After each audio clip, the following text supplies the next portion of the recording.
સ્વાગત છે એકવાર ફરી આપનું અમારી YouTube ચેનલ કેમ છો ગુજરાતીમાં।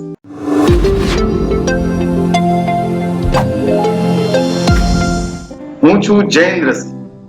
આજે આપણે જાણીશું એવી વનસ્પતિ જેના સદાબહાર ફૂલોથી આપ પરિચિત છો।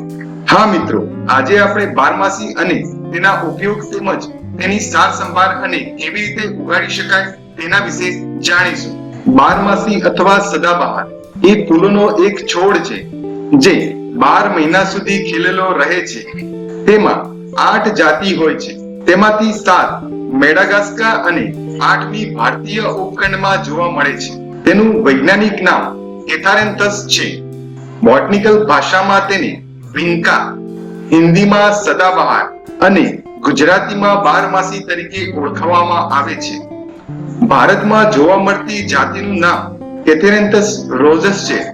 પશ્ચિમ ભારતના લોકો તેને સદાફલીના નામથી બોલાવે છે।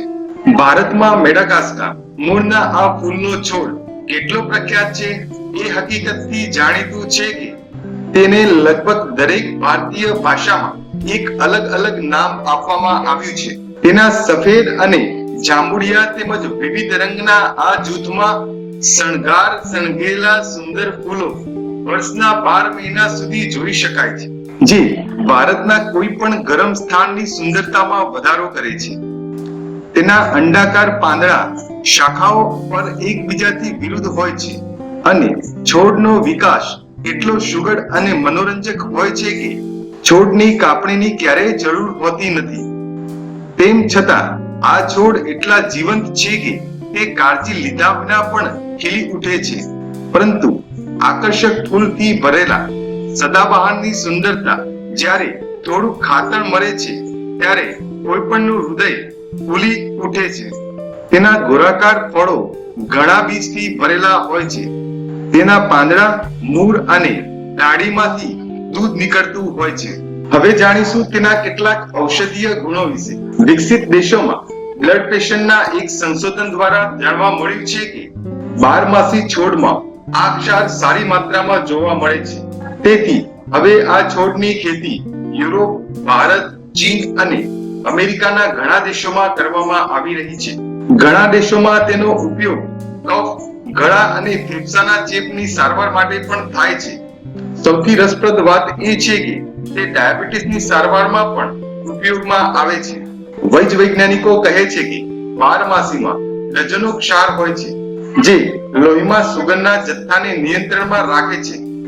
જ્યારે સંશોધન કરવામાં આવ્યું ત્યારે બારમાસીમાં ઘણા ગુણ મળી આવ્યા। બારમાસી છોડનો ઉપયોગથી ખોરાક ડાયજેસ્ટ કરી અને લોહી શુદ્ધિકરણ કરે છે।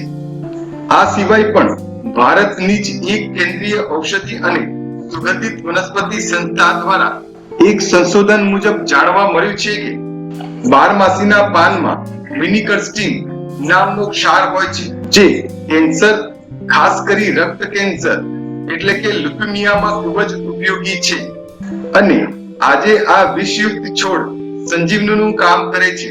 હવે બાગ બગીચાની વાત કરીએ તો ઘરથી લઈ મોટા farm house, school, college, party plot વગેરે જગ્યાએ વિવિધ રંગોથી ફૂલોવાળી બારમાસી સુશોભન માટે લગાવવામાં આવે છે અને તેના સુંદર ફૂલો મન મોહી લે છે। મિત્રો, હવે જાણીશું તેની સાર સંભાળ તેમજ કેવી રીતે ઉછેરી શકાય। બારમાસીને મે થી જૂન મહિનામાં તેના બીજ લાગતા હોય છે અથવા તો તેને આપ કટિંગથી પણ લગાવી શકો છો। એક સરખી માત્રામાં સારી ગોરમટી માટી અને વર્મી કમ્પોસ્ટનું મિશ્રણ બનાવી નાના 6 ઇંચના કુંડામાં ભરી તેના બીજ અથવા કટિંગને તેમાં લગાવી સામાન્ય ભેજ રહે તેમ રોજ પાણી આપવું। યાદ રહે, કટિંગ ટોચના ભાગનું અને 3 ઇંચ હોવું જોઈએ। તેને રૂટિંગ પાવડરમાં ડબોળી અડધું કુંડામાં રહે તેમ લગાવવું જોઈએ। આ સમગ્ર વિધિ બાદ તેને છાયામાં રાખવાથી અઠવાડિયાની અંદર તેના અંકુર ફૂટવા લાગે છે। મિત્રો, બારમાસી છોડ ખૂબ જ અફોર્ડેબલ હોય છે, જેથી આપ સીધા નર્સરીમાંથી પણ લાવી લગાવી શકો છો। તો મિત્રો, અમારી આ જાણકારી આપને કેવી લાગી કોમેન્ટમાં ચોક્કસથી લખી મોકલજો। અને યાદ રહે, દરેક ઔષધિનો ઉપયોગ આપના ડોક્ટરની સલાહ મુજબ કરવો અનિવાર્ય છે। ચોક્કસથી વિડીયોની જાણકારી સાચી જ હોય છે, પરંતુ ઔષધિ યોગ્ય રોગને આધારે નિદાનથી ઉપયોગી થાય છે. તો આજે આપણે જાણ્યું બારમાસી અને તેના ઉપયોગ વિશે. તમને અમારો આ વિડીયો ગમ્યો હોય તો લાઈક કરજો, કોમેન્ટ કરજો જો આપની કોઈ સલાહ કે સુઝાવ હોય, અને શેર કરજો જેને આની જરૂર હોય. ફરી મળીશું એક નવા જ વૃક્ષ કે વનસ્પતિની જાણકારી સાથે. ત્યાં સુધી સ્વસ્થ રહો, સુરક્ષિત રહો.